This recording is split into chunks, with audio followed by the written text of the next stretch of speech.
Surat pencabutan kuasa.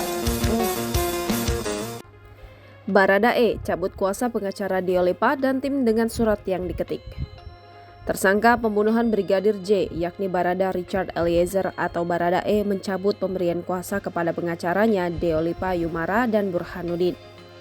Kabar pencabutan kuasa dari Baradae itu diungkapkan Diolipa saat sedang live di acara kontroversi di Metro TV Kamis 11 Agustus 2022 malam.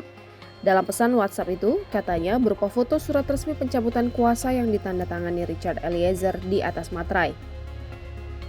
Ia kemudian membacakan surat pencabutan kuasa itu yang disebutkan dalam surat ditandatangani langsung oleh Barada Richard Eliezer. Diolipa menilai surat pencabutan kuasa sangat janggal, apalagi bahasa yang digunakan sangat bahasa hukum dan ia tidak yakin pencabutan kuasa benar-benar atas kemauan Barada Eliezer. Dengan surat itu, kata Diolipa, saat ini Baradae tidak didampingi pengacara.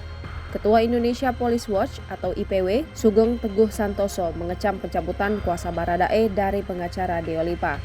Ia merasa ada intervensi penyidik yang memaksa Baradae mencabut kuasanya dari Diolipa dan tim.